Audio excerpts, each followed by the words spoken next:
मैं राज सर आप लोग के बीच में यूपी बोर्ड के तैयारियों को लेकर के मैं उपस्थित हुआ हूँ। काफ़ी बच्चे परेशान हैं, यूपी बोर्ड में क्या लिखना होगा, क्या क्या आएगा, कैसे पास होंगे, उनके दिमाग में प्रश्न चल रहा है।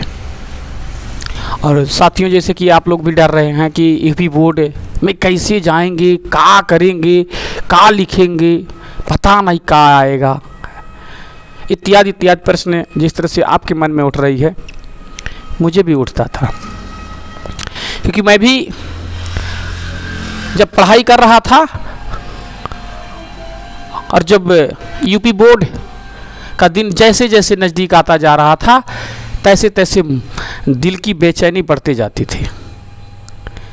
और जैसे लगता था कि मतलब कोई हमको कैसे बता देता कि पेपरवा कैसे लिखा जाएगा और हम पास हो जाते कैसे, तो बहुत मज़ा आता। बाकी साथियों, उदास होने की ज़रूरत नहीं है। इस वीडियो को आप बने रहिए पूरा। आपको इतना गजब सटीक आज तरीका बताऊंगा जिससे आप पास होने की नहीं बल्कि टॉप होने का हिम्मत रख सकते हैं। टॉप आने की गारंटी ले लेंगे, एकदम गारंटी 100%। लेकिन ऐसे नहीं कि बस थोड़ा सा देख लिए, अब पता नहीं क्या कहे जाते, बंद करा हो, बहुत लोग ऐसा कह रहे हैं। तो ऐसा अगर आप इस वीडियो को देख रहे होंगे, इस तरह से देख रहे होंगे, तो आप गलत कर रहे हैं और आप इस वीडियो के लायक नहीं हैं। आप उसको स्किप ही कर दीजिए, हटा ही दीजिए, क्योंकि आप नहीं चाहते हैं कि ज़िंदगी में कुछ कामयाब होना या कुछ पढ़ना लिखना। तो शॉर्टकट की कोई रास्ता नहीं होती है किसी भी सफलता के लिए। तो अगर आप कुछ जानना चाहते हैं, कुछ पढ़ना चाहते हैं, कुछ लेना चाहते हैं, कुछ पाना चाहते हैं, अपने टेंशन को ख़त्म करना चाहते हैं, दूर करना चाहते हैं, तो इस वीडियो को पूरा का पूरा देखेंगे। और अगर आपके लिए लाभदायक होगा तो आपके आने वाले दोस्तों के लिए भी लाभदायक होगा। उसको शेयर करना ना भूलें। और देखिए, यहाँ पर मैं ज़्यादा समय ना लेते हुए मैं आपको पॉइंट पे चलता हूँ। यहाँ पर लिखा गया 10-12 के बच्चों के लिए यूपी बोर्ड को कैसे पास करें, क्या तरीका है, आइए जानें। और आज मैं आप लोग को वो भी बताऊंगा कि कौन कौन प्रश्न आएगा, कैसे कैसे प्रश्न आते हैं। और मैं चिन्हित करना चाह रहा हूं आप लोग को कि क्या क्या पढ़ लेंगे तो आप लोग को ये 100% यूपी बोर्ड में लिखने को आ जाएगा, एकदम कंफर्म। कि आपको एकदम सटीक आंसर, एकदम पूरा, आपको कहीं गाइड में दौड़ने धूपने की ज़रूरत नहीं आएगी कि क्या पढ़ें। मैं आप लोग को वही चीज़ आज बताऊंगा कि कौन कौन आएगा, एकदम कंफर्म कौन कौन आएगा, ये क्लियर कर दूंगा मैं। क्योंकि आज तक किसी स्कूल के किसी टीचर ने क्लियर नहीं बताया कि कौन कौन आएगा। और बाप, सही बात है, किसी के बाप के घर से थोड़ी यूपी बोर्ड का पेपर बन के आ रहा है कि कौन जानता है, कौन बताएगा। ठीक। और दूसरा नंबर, एक अनुमानित प्रक्रिया में रखा जाता है कि ये हो सकता है। लेकिन मैंने आज, मेरा कम से कम 25-30 साल का एक्सपीरियंस है और काफ़ी बैच हमारे बच्चे कोचिंग से इस तरह से हमारे तरीका पर अच्छे खासे नंबर भी निकाल चुके हैं। उसी को मद्देनज़र रखते हुए मैं आप लोग को इस तरह से आज हम गाइड करेंगे कि यूपी बोर्ड में क्या क्या लिखेंगे, कैसे लिखेंगे। और सबसे बड़ी बात जानते हैं, यूपी बोर्ड बहुत बड़ा नहीं है, यूपी बोर्ड को एकदम छोटा बनाया जा सकता है। लेकिन आपके पास हिम्मत होना चाहिए। और साथ ही साथ सबसे इम्पोर्टेंट बात ये होती है कि आपको लिखते कैसे हैं। यूपी बोर्ड में आप लिखते कैसे हैं, लिखने का तरीका आपको एकदम परफेक्ट होना चाहिए। लिखने आना चाहिए, आपको एकदम कंफर्म लिखने आना चाहिए। और किसी तरह से कट पिट नहीं होना चाहिए पेपर कॉपियों पर। नहीं तो आपका पेपर जितना भी आप अच्छे से लिखे होंगे, अगर आप ऊपर के लाइनों में कट पिट लिख देंगे या गोद देंगे या पेंट कर देंगे, तो एग्जामिनर आंखें गड़ा करके कॉपी जांच करेगा और आपको हो सकता है फेल भी कर सकता है। तो इसीलिए क्या क्या सावधानियां बरतना है, क्या क्या सावधानी आपको याद रखना है, क्या क्या नहीं करना है और क्या क्या करना है, आज हम इसी को आपके बीच में बताने के लिए उपस्थित हुआ हूं साथियों। तो आइए देर ना करते हुए सबसे पहले मैं जिक्र करता हूं कि आपका लिखावट क्या है, लिखने का तरीका। आपको सबसे पहले यूपी बोर्ड में हैंड राइटिंग का सुंदर होना बहुत जरूरी है, अच्छा होना नहीं बल्कि सुंदर होना जरूरी है। और दूसरा नंबर आपके लिखने का तरीका पर डिपेंडेड होता है। और तीसरा नंबर होता है कि कॉपी आप कितना भरते हैं। 3 पॉइंटेड है। पहला आप लिखते कैसे हैं, दूसरा लिखने का तरीका आप जानते हैं, चौथा नंबर कॉपी भरते हैं, तीसरा नंबर कॉपी भरते हैं। अब कॉपी को भरना चाहिए। एग्जामिनर ये देखता है कि बच्चा लिख तो रहा है, अगर आएगा नहीं तो लिखोगे क्या। लिख इसका मतलब आप लिख रहे हो तो इसका मतलब आ रहा है तभी तो आप लिख रहे हो, और अगर नहीं आ रहा तो लिखते कैसे। इसीलिए क्या करना है कि आपको लिखने का तरीका पहले जानकारी लेना है, और लिखने का आइडिया आपको होना चाहिए, पता होना चाहिए, क्योंकि आपके सभी विद्यालयों पे बच्चों को पढ़ाया तो जाता है, लेकिन ये नहीं बताया जाता कि लिखना कैसे है, कैसे लिखा जाए। तो कुछ लोग कहते हैं हाँ होमवर्क तो देते हैं सर जी, गदौराम होमवर्क देने से कुछ नहीं होने वाला है। सही सही बताया जाता है लिखा कैसे जाता है, तरीका क्या होता है लिखने के लिए। पहले के समूह में क्या होता था, बोर मत होइएगा क्योंकि मैं अब तुरंत बताने जा रहा हूँ बस अगले टॉपिक पर। कलम के नरकट की कलम से लोग लिखते थे तो राइटिंग सुंदर होती थी और बहुत खूबसूरत लिखते थे, लेकिन आज जब से डॉट पेन आ गया और डॉट पेन के माध्यम से लिखते हुए और काफ़ी बच्चों का राइटिंग बिगड़ गया और वो लिखना तरीका भूल गए और लिखने का तरीका उनको अभी भी नहीं आता है। तो देर ना करते हुए हम बताएंगे कि कैसे लिखा जाएगा। जैसे कि देख लीजिए, कभी कभी आपको 3 चीज़ में ध्यान देना होगा कि कॉपी को भी भरना होगा और साफ साफ अक्षर भी हो, दूर दूर भी रहे और जाके बहुत दूर दूर भी ना रहे, बाकी पास पास भी ना रहे, और अक्षर में सटा ना रहे और गलत किट पिट उस पर ना किया करें। इससे आपके कॉपी स्वच्छ और सुंदर बनेगा। ठीक है ना। तो अब हम चलते हैं कैसे लिखा जाएगा। देखिए, जैसे कि मान लीजिए सपोज मान के चलिए ये आपके आंसर शीट है, यानी आंसर पेपर है। ठीक है ना। अब आंसर पेपर आ गया तो आंसर पेपर को आप कैसे करेंगे, तो सबसे पहले देखिए आपको लिखने के तरीका में होता है कि कोई भी चीज़ को पहले हेडिंग करेंगे, हेडिंग लिखेंगे। यानी सबसे पहले आप पेपर कॉपी को पेपर पाते ही देख लीजिए इस तरह से यूपी बोर्ड के पेपर आपके हाथ में आएगा, और ये आपके यूपी बोर्ड के पेपर में जब आपका ये आएगा तो आपको इस हिंदी पेपर को सबसे पहले आपको 15 मिनट तक पढ़ने का चांसेस दिया जाता है। यानी आपको 15 मिनट इस पेपर को पढ़ना है। लोग सर्राटे और फर्राटेदार नहीं पढ़ना है, ध्यान रखिएगा। आपको फर्राटेदार नहीं पढ़ना है। यहाँ पर कोर्स कंपटीशन नहीं करवाया जा रहा कि जल्दी जल्दी पढ़ के खत्म कर दे। यहाँ पढ़ने के लिए नहीं, आपको समझने के लिए कहा जाता है। और 99% जो आंसर होता है ये आपके क्वेश्चन पेपर पर ही होता है। बस निगाहें और नज़र आपकी ढूंढना की तरीका पता होना चाहिए। अगर आप 90% इसमें से क्वेश्चन आंसर को खोज लेते हैं तो आप अच्छा परीक्षा में पास हो सकते हैं। और देखिए अब यहाँ पर 15 मिनट आपको इस पेपर को पढ़ना होगा, और इसमें 2 खंड देता है, अ और ब करके देता है। अ ब, जिसमें अ में होता है 1 से 20 तक बहुविकल्पिक प्रश्न होते हैं, और उसके बाद कह रहा है कि 2 में हो, यानी खंड ए में हो गया, और ब में होता है कि 50 अंकों के वर्णनात्मक प्रश्न होते हैं, और फिर ब के सभी प्रश्नों को एक एक करके देखा जाता है। और दूसरा नंबर ए में आपका क्या होता है कि आपको 1 नंबर से 20 नंबर तक छोटी छोटी क्वेश्चन दिया जाएगा। और दूसरा नंबर आपको क्या होता है कि ए पर आपको OMSR लेवल पर आपको इस तरह से OMS पेपर मिलेगा। आपको अपने रोल नंबर को भरने के लिए आपको अपना नाम, जैसे मान लीजिए आपका नाम है राजू, नाम है आपका, क्या नाम है, राजू, ठीक है ना। तो राजू के लिए आप फिर RAJU है ना, राजू। तो आपको ABCD का आपको अल्फ़ाबेट की तरह आपको देगा 12 ठू, ऐसे RR देगा, फिर AA देगा, फिर JJ देगा, फिर UU देगा। मतलब अब उसके सामने जैसे मान लीजिए R, ठीक है ना, तो R यहाँ है, फिर R यहाँ है, इस तरह से करते हुए देगा। फिर यहाँ पर A कर दिया, फिर A कर दिया, फिर A कर दिया, फिर यहाँ पर J कर दिया, फिर यहाँ J कर दिया, फिर यहाँ J कर दिया, फिर यहाँ J कर दिया, फिर यहाँ कर दिया, फिर U कर दिया, फिर U कर दिया। इस तरह से ना आपको दे देगा।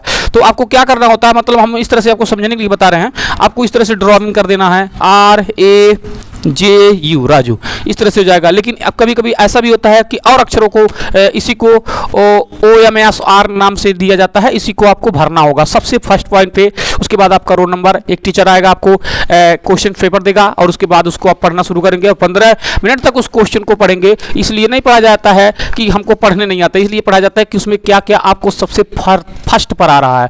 और एक बात ध्यान रखना है आपको कि जो सबसे ईजी और सबसे बढ़िया से आपको आएगा कि लगेगा कि एकदम कंठस्थ जान गए हैं, उसी को सबसे पहले, मान लीजिए आपको जीवन परिचय आ गया तो जीवन परिचय आ रहा है तो जीवन परिचय को पहले हेडिंग डाल दीजिए। अच्छा, मान लीजिए जीवन परिचय में 9 नंबर का क्वेश्चन है या 9वां प्रश्न है, आपको 9वां प्रश्न आ रहा है, पहला नहीं आ रहा है, तो पहला दूसरा तीसरा इसे सब छोड़ दीजिएगा, 9वें पर डालिएगा, लिखिएगा ऐसे लिखिएगा प्रश्नों उत्तर। क्या लिखना है?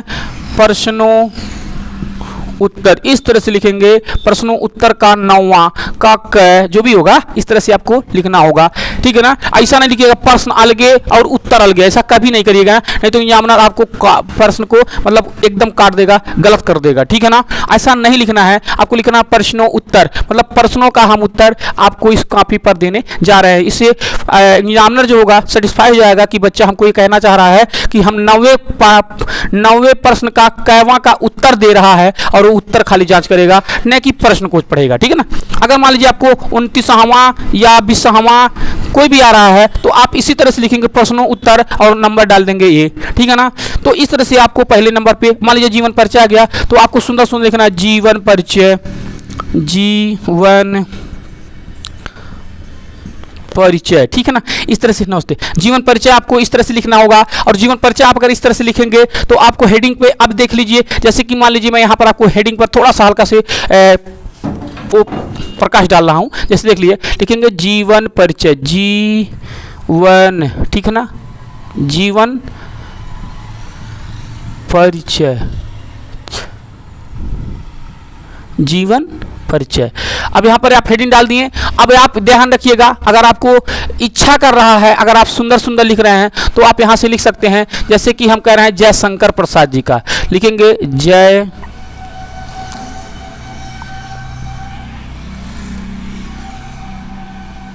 शंकर प्रसाद जी का जन्म, ठीक है ना,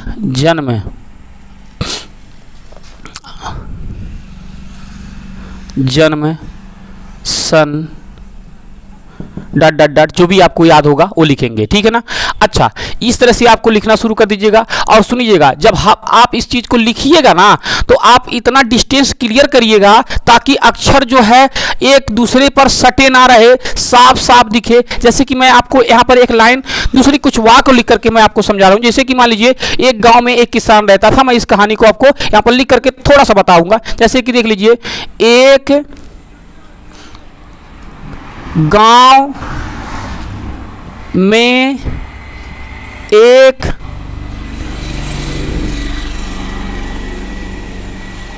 बहुत गरीब किसान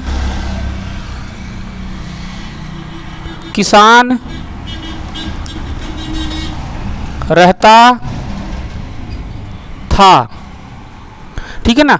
अब यहाँ पर देखिएगा, अब जब दूसरा लाइन में लिखेंगे, जैसे मान लीजिए यहाँ पर लिख दिए हैं, तो अब जब लिखेंगे जैसे एक गांव में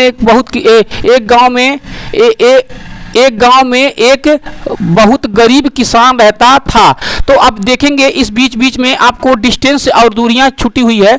अब यहाँ पर आपको लिखना होता है कि उसके पास, अब देखिए यहाँ पर छोड़ दीजिएगा, तो लिखिएगा उसके पास, उसके, अब यहाँ पर खाली हुई जगह पे पास 2 बेटे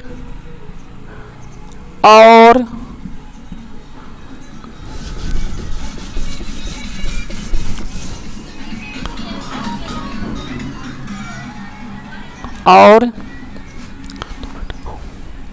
एक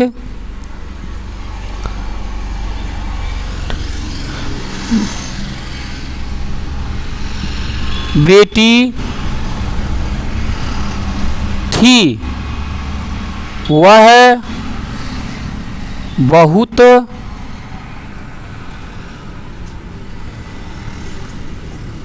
सुंदर तथा सुशील थी। उसके, अब देखिए खाली जगह है ना यहाँ पर, उसके गांव में एक राजा भी रहता था। अब आप देख पा रहे होंगे कि ये जो आप लोग को यहाँ पर लिखा जा रहा है इस तरह से, ये लाइनें, इस लाइनें को आप देखेंगे तो आपको खूबसूरत लगेगा और आपको इस तरह से एग्जामिनर बहुत सुंदर नंबर देगा, क्योंकि ये जो लाइनें आप लिख पा रहे हैं ये साफ साफ हो रहा है, न कि किसी अक्षर से कोई अक्षर सट रहा है, और आपका जल्दी से जल्दी कॉपी भी भरेगा, आपको सुंदर भी लगेगा। ध्यान रखिएगा, जब आप कॉपी को सुंदर लिख करके देंगे, चाहे जीवन परिचय लिखिएगा, चाहे आप निबंध लिखिएगा, चाहे आप कोई पद्यांश गद्यांश लिख रहे हैं या कोई नाटक लिख रहे हैं, जो भी आप लिखेंगे आपको इसी राइटिंग पर लिखना होगा, जिससे आपका एग्जामिनर कॉपी देखते ही खुश हो जाएगा और तुरंत फटाफट नंबर चढ़ाना शुरू कर देगा। अगर आप किसी लाइन में या आप पेंट किए ऐसे तो तुरंत एग्जामिनर जान जाता है कि बच्चा लग रहा है कुछ गड़बड़ी कर रहा है। और जब आप धांधे रहेंगे, परेशान रहेंगे, तो अक्सर आप अक्षर को गलत लिखेंगे और लिखेंगे गलत, तो आपका एग्जामिनर तुरंत क्या करेगा, नजर गड़ा करके कॉपी जांचने लगेगा और तुरंत गलत निकलता जाएगा, आपको काटता जाएगा। लेकिन दोस्तों, अगर आप इस तरह से लिखते हैं तो आप लोग ध्यान रखिएगा कि कॉपी पैसे पर जांच हो रही है, कॉपी जल्दी जल्दी खत्म करना होता है, इसलिए एग्जामिनर आपको नंबर देगा, न कि आपकी कॉपियों को बहुत डीपली से जांच कर पाएगा, क्योंकि उतना समय उन लोगों के पास नहीं होता है, क्योंकि पैसे के लालच में आज दुनिया बावला सी हो चुकी है, पैसे की खोज में हर लोग आप भटक रहे हैं। तो इसीलिए आप लोग सुंदर लिखेंगे तो आपको नंबर कंटिन्यू और कंफर्म देगा। इस तरह से आपको लिखना चाहिए और इसी तरह से आप लिखेंगे। और इसी पेपर में, हिंदी भर में नहीं, आप कोई भी पेपर ले लीजिए, समाजशास्त्र, इतिहास, संस्कृत, नागरिक शास्त्र और क्या बोलते हैं उसको, सोशल साइंस, गृह विज्ञान, जिसको आदि रसायन विज्ञान, जितने भी होता है लिखने का, आप इसी एंगल पर लिखेंगे तो आपका राइटिंग बहुत सुंदर बनेगा और बहुत अच्छा तरह से आपके कॉपी को नंबर निकलेगा और एग्जामिनर खुश होकर के इस कॉपी को जांच करेगा और आपको बहुत बढ़िया नंबर देगा। तो और कुछ ऐसा कोई बहुत बड़ी तरीका नहीं है कि आपको पेपर पर, कॉपी पर नंबर टपकाया जाएगा, ऐसा कोई प्रक्रिया नहीं है। शॉर्टकट सक्सेस होने की कोई फार्मूला नहीं है, हमारे पास भी नहीं है, दुनिया के किसी भी टीचर के पास नहीं है। लेकिन साथियों, मैं आप लोग को एक चीज़ और बोला हूं कि आप लोग को बताऊंगा कौन कौन आएगा, ये भी बोला हूं। तो आप लोग सोचेंगे सर जी भी तो बताए नहीं। साथियों, मैं बता देना चाहता हूं कि आप अपने प्रश्न पेपरों पर जाइए, इस तरह से मॉडल पेपर होगा और हर मॉडल पेपर 4-5 मॉडल पेपर को रफ कर डालिए, मतलब लिख डालिए, पूरे प्रश्नवा को नोट कर डालिए। प्रश्नवा को नोट कर करके उसको गाइड दे करके उस प्रश्नवा का उत्तर गाइडिया को देख देख करके लिखिए और इतना लिख डालिए, कम से कम 4 लेखकों का जीवन परिचय कर डालिए, 4 ठो पद्यांश लिख डालिए, 4 ठो गद्यांश लिख डालिए, 4 ठो निबंध लिख डालिए, 4 ठो छंद लिख डालिए, 4 ठो अलंकार लिख डालिए, 4 ठो आप पद लिख डालिए, 4 ठो पर्यायवाची लिख डालिए, 4 ठो आप कविता लिख डालिए, 4 ठो आप आवेदन पत्र, जिसको प्रार्थना पत्र बोला जाता है, मतलब सबको 4-4 ठो, और 4 ठो आप गद्य पद के लेखकों का नाम लिख डालेंगे। तो इस तरह से कहीं ना कहीं से आपको कुछ ना कुछ फंस जरूर जाएगा, तो आपका प्रश्न बहुत ही बढ़िया आएगा और आपके माँ बाप और आप खुश होंगे। तब आप हमारे वीडियो को लाइक तो करेंगे ना, और कमेंट भी करेंगे कि सर जी ने आपने बहुत बढ़िया बताया। तो साथियों, मेरे प्यारे बच्चों, आप लोग से मैं उम्मीद करता हूं कि ये वीडियो आप लोग को बहुत पसंद आएगा और हमारे प्रयास से आप लोग को नंबर लाने का मदद मिलेगा। मैं आप लोग को हमारा वीडियो आप लास्ट तक देखें। आपको धन्यवाद, बाय बाय।